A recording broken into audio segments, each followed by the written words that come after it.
ప్రియమైన వాళ్ళారా, ప్రభు అయిన యేసుక్రీస్తు నామములో అందరికీ వందనాలు. మరి ఈ దినం కూడా మన యొక్క బైబిల్ వాక్య ధ్యానము యోహాను సువార్త 1వ అధ్యాయము 51వ వచనం. యోహాను సువార్త 1వ అధ్యాయము 51వ వచనం చదువుతానండి. ఆయన మీరు ఆకాశం తెరవబొట్టయు దేవుని దూతలు మనుష్య కుమారునిపై ఎక్కుటయు దిగుటయు చూతురని మీతో నిశ్చయముగా చెప్పుచున్నాను. ఇక్కడ మరి యోహాను రాసేటప్పుడు యేసుక్రీస్తు ప్రభు ఆయన దేవుని కుమారుడు అనేటువంటి కార్యాన్ని మనము నేను దినం చూసాం. 1వ అధ్యాయం 14వ వచనంలో ఆ వాక్యము అనేటువంటి దేవుడు శరీరధారి మన మధ్యలో కృపాసత్య సంపన్నుడుగా నివసించను అనేటువంటి, కాబట్టి దేవుని కుమారుడు. అదే సమయంలో ఆయన మనుష్య కుమారుడు అనేటువంటి కార్యాన్ని గురించి కూడా ఇక్కడ చెప్తుంటున్నాడు.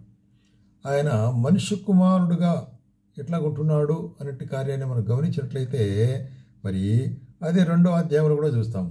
ఎందుకంటే మరి 3వ దినము గలిలయలోని కానాను ఊరిలో ఒక వివాహం జరుగును. యేసు తల్లి అక్కడ ఉండెను. యేసును ఆయన శిష్యులను వివాహమునకు పిలువబడిరి. యేసును ఆయన శిష్యులను వివాహమునకు పిలువబడిరి అంటే అందరినీ పిలిచినట్లు వీళ్ళను కూడా పిలిచినాడు. కాబట్టి యేసు ప్రభు కూడా ఏం డిఫరెన్స్ లేకుండా శిష్యులతో కూడా కలిసి వెళ్ళాడు. అంటే ఎంత సాధారణమైనటువంటి మరి జీవితాన్ని తెలియపరుస్తుంది.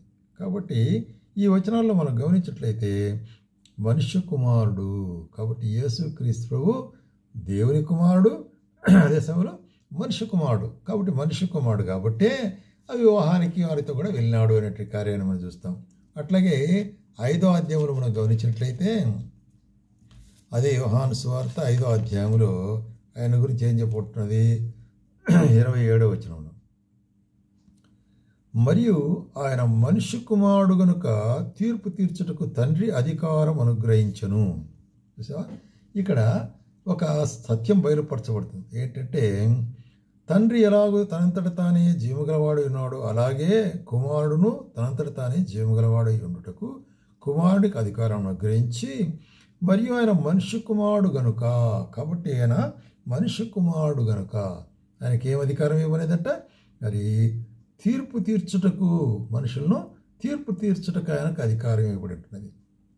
కాబట్టి ఆయన మరి ఎందుకు తీర్పు తీర్చుటకు ఆయనకు అధికారం ఇవ్వలేదంటే, ఇక్కడ చేసినట్లయితే తండ్రి ఎవరిని తీర్పు తీర్చడు కానీ తండ్రిని గనపరచినట్లు అందరినీ కుమారుని గనపరచవలనని తీర్పు తీర్చుటకు సర్వాధికారము కుమారునికి అప్పగించుంటున్నాడు.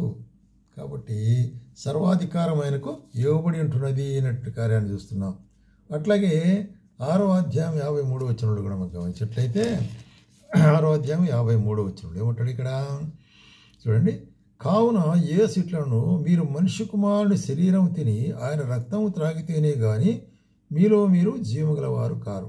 కాబట్టి ఇక్కడ కూడా ఏమంటున్నాడు, మనుష్య కుమారుని రక్తము మరి చూసినట్లయితే శరీరము తిని రక్తము త్రాగితేనే కానీ.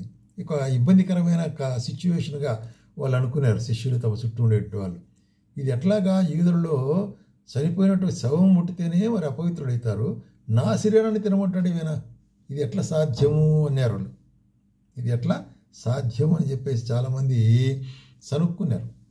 అయితే ఆయన చెప్పేటువంటి కార్యం ఇక్కడ ఏంటంటే, మరి మనుష్య కుమారుని శరీరం తిని రక్తం త్రాగితేనే కానీ మీలో జీవగల వారు లేరు. కాబట్టి ఆయన శరీరము, ఆయన రక్తం అనేటువంటి నూతన నిబంధన రక్తం కదా, మరి దాంట్లో మనం పాలు పొందినట్లయితే, కాబట్టే మరి మనం ఈ దినాల్లో మరి చూసినట్లయితే ప్రభు వల్ల అనే దాంట్లో మనం చూస్తుంటున్నాము, రొట్టె మరి విరిచి రసము మరి పంచేవారు ఉంటున్నారు. కాబట్టి నేను సుపరింతరమును మీరు ఇది రొట్టెని తిని పాత్రలోని త్రాగుడు అని చెప్పాడు ప్రభు.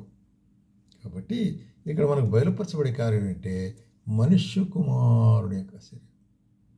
అట్లాగే మనకు 12వ అధ్యాయము 23వ వచనంలో 12వ అధ్యాయము 23వ వచనంలో ఇక్కడ ఒక సందర్భం ఏంటంటే, అక్కడ యెరూషలేములో పండుగ జరిగింది కదా, యెరూషలేములో పస్కా పండుగ జరిగిన తర్వాత మరి అక్కడ బేతనియా నుంచి మరి వచ్చినాడు ఆయన ప్రభు. అక్కడ 6 దినములు ఉన్నాడు. అప్పుడు ఆ పండుగ సందర్భంలో కొంతమంది ఏం చేశారు, గ్రీసు దేశస్తులు వచ్చేసి అక్కడ ఉన్నటువంటి వారి దగ్గర లేక ఫిలిప్ దగ్గరికి వచ్చి, అయ్యా మేము యేసు ప్రభువుని చూడాలా అన్నారు. యేసుని చూడాలంటే అంటే అక్కడ పండుగలో జరిగినట్టు అన్ని మరి కార్యాలన్నీ కూడా అది ఏమీ తృప్తిగా లేవు, కానీ వాళ్ళకి ఇంకా ఏం కోరుతుందంటే యేసు ప్రభువుని చూడాలని. ఇది మన యొక్క హృదయంలో ఉండాల్సిన డిజైర్. కాబట్టి అనేక కార్యాలు మనం చూస్తూ ఉండొచ్చు మన చుట్టుపక్కల, అనేక కార్యాలు జరిపించుటకు యేసు ప్రభు నామములు. అయితే యేసుక్రీస్తును దర్శించుట అనేటువంటి చాలా ప్రాముఖ్యమైన కార్యం ఉంటుంది. సరే, ఇప్పుడు ఫిలిప్ వచ్చి ఏం చెప్తాడు? అంద్రేయతో చెప్తాడు. అంద్రేయ వచ్చి ఫిలిప్ను ఇద్దరు వచ్చి యేసు ప్రభువుతో చెప్తారు. అప్పుడు యేసు ప్రభు ఏమంటాడు చూడండి, అందుకు యేసు వారితో ఇట్లను, మనుష్య కుమారుడు మహిమ పొందవలసిన గడియ వచ్చి ఉన్నది. కాబట్టి మనుష్య కుమారుడు మహిమ పొందవలసిన గడియ వచ్చి ఉంటుంది. కాబట్టి ఈ భాగాలన్నింటిలో మనం చూసిన కార్యం ఏంటంటే, ఏ విధంగా దేవుని కుమారుడు యేసుక్రీస్తు ప్రభు మనుష్య కుమారుడుగా ఉంటున్నాడు అనే కార్యాన్ని మనం చూస్తున్నాం. అట్లయితే ఈ మనుషులకు కలిగినటువంటి ఎక్స్పీరియన్సెస్ అంటే అటువంటి కార్యాలన్నీ కూడా యేసు ప్రభు తాను అనుభవించినాడు. ఉదాహరణకు మత్తయి సువార్త 26వ అధ్యాయము 37వ వచనములో, పేతురును జబదేకు ఇద్దరు కుమారులు వెంటబెట్టుకుని పోయి దుఃఖపడుటకు చింతాక్రాంతుడగుటకు. కాబట్టి చింతాక్రాంతుడు లేక వ్యసనాక్రాంతుడు లేక దుఃఖపడే వంటి వాడు. కాబట్టి చింతాక్రాంతుడగుట అనేట ఒక మనుషుని యొక్క లక్షణం అది. ఇక్కడ సిలువకు పోక మనకు గెత్సేమనే తోటలో యేసు ప్రభు మరి చింతాక్రాంతుడగునట్లు మొదలుపెట్టానంటున్నాడు. కాబట్టి మనుష్య కుమారు యొక్క లక్షణం అక్కడ బయలుపరచబడుతుంది.